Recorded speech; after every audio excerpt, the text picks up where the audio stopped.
होती आणि तेव्हा मी घरात शोधत होते की खाण्यासाठी काही आहे का, पण तेव्हा अचानक कांदे दिसले आणि कांद्यांचं काय करायचं हा प्रश्न माझ्या डोक्यात निर्माण झाला। तेव्हा मला एकदा एका काकूंनी सांगितली होती कांद्याचा हा पदार्थ खूप चविष्ट लागतो, तो एकदा नक्की ट्राय कर।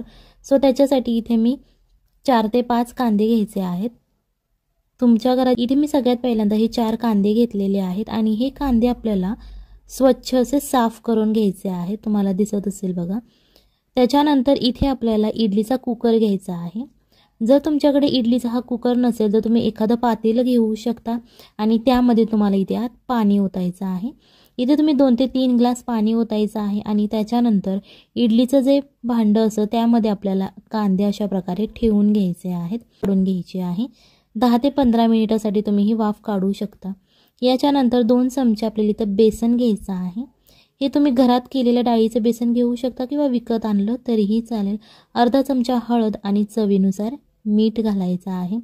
त्याच्यानंतर एक छोटीशी वाटी आपल्याला पाणी घालायचं आहे। छोटी वाटी म्हणजे तुम्ही ते 2 ते 3 चमचे पाणी घालू शकता आणि हे छान असं मिक्स करून घ्यायचं आहे, जेणेकरून यामध्ये ज्या गाठी आहेत त्या फुटल्या पाहिजेत अशा प्रकारे तुम्हाला ते मिक्स करायचं आहे। याच्यानंतर इथे आपल्याला बारीक चिरलेली कोथिंबीर घालायची आहे। कोथिंबीर घालून झाल्यानंतर हे परत एकदा आपल्याला मिक्स करायचं आहे। व्हिडिओ आवडत असेल तर व्हिडिओला लाईक करा आणि जर तुम्ही चॅनलवरती नवीन असाल तर चॅनलला सबस्क्राईब करा, जेणेकरून येणाऱ्या नवनवीन व्हिडिओजचे अपडेट तुम्हाला लगेच मिळतील। इथे आपल्याला एक पॅन घ्यायचा आहे, त्यामध्ये 1 चमचा तेल आणि तेल गरम झाल्यानंतर 1 चमचा आपल्याला जिरे घालायचे आहेत। जिरे छान असे तडतडून द्यायचे। त्याच्यानंतर खडा मसाला घ्यायचा आहे। तुमच्याकडे जो खडा मसाला अवेलेबल असेल तो तुम्ही वापरायचा आहे। यामध्ये असं नाही की सगळेच खडे मसाले पाहिजेत, जो तुमच्या घ्यायचा आहे। ज्याप्रमाणे आपण भजी करण्यासाठी कांदा चिरतो त्याचप्रमाणे लांबट आकाराचा आपल्याला हा कांदा चिरून घ्यायचा आहे। तो या तेलामध्ये घालायचा आहे आणि फ्राय करून घ्यायचा आहे। ही रेसिपी मला त्या काकूंनी सांगितली होती आणि इतकी टेस्टी लागली ना ती रेसिपी, जेव्हा मी एकदा ट्राय केली होती पहिल्यांदा आपण एखादी गोष्ट ट्राय करत असतो। त्याच्यानंतर इथे आपल्याला 1 टोमॅटो आणि 1 बटाटा छान असा चिरून यामध्ये घालायचा आहे।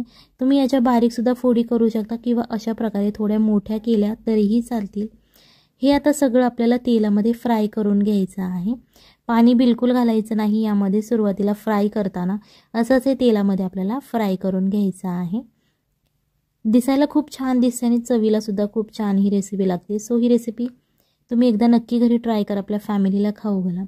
याच्यानंतर हे जे सगळं आहे ते थंड झाल्यानंतर मिक्सरच्या भांड्यामध्ये आपल्याला घालायचं आहे। तुम्हाला दिसत असेल, तुम्ही म्हणत असाल अरे बटाटा मिक्सरच्या भांड्यामध्ये, हां पण नक्की एकदा तुम्ही माझ्यावरती विश्वास ठेवा आणि ही रेसिपी करून बघा। इतकी चविष्ट लागते ना की तुम्ही परत सारखी ही रेसिपी ट्राय कराल।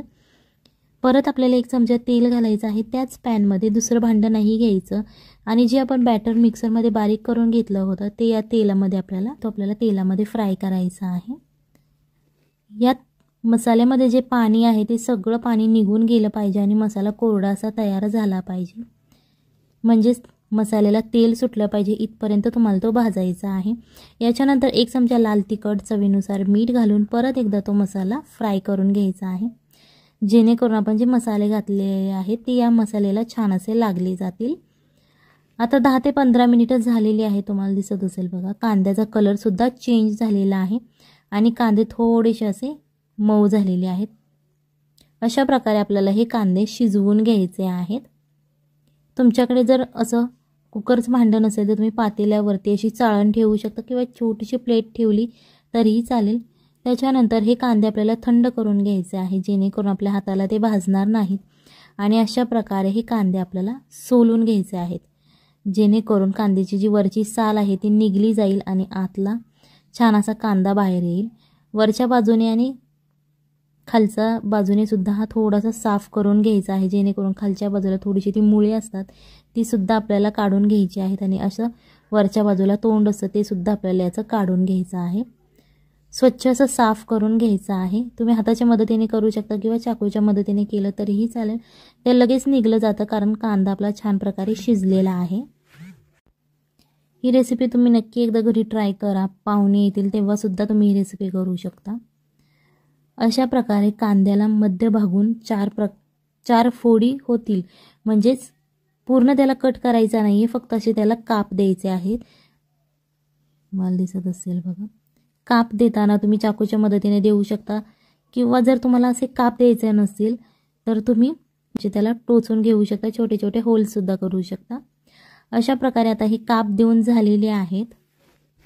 आपल्या घरात जेव्हा खाण्यासाठी काहीच नसतं आणि कांदेच फक्त शिल्लक राहिलेले असतात तेव्हा सुद्धा तुम्ही ही रेसिपी ट्राय करू शकता किंवा स्पेशली सुद्धा ही रेसिपी ट्राय करू शकता। इतकी टेस्टी ही रेसिपी लागते।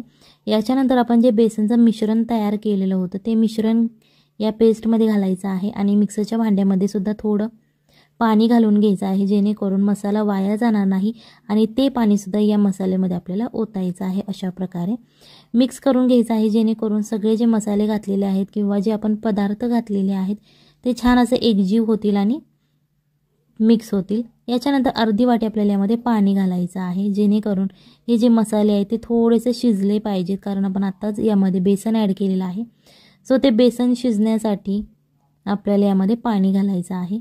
जेव्हा या मिश्रणाला उकळी येईल त्याच्यानंतर तुम्ही हे कांदे यामध्ये घालू शकता, जे आपण मगाशी साफ करून घेतले होते आणि त्याला कट करून घेतले होते मध्यभागून।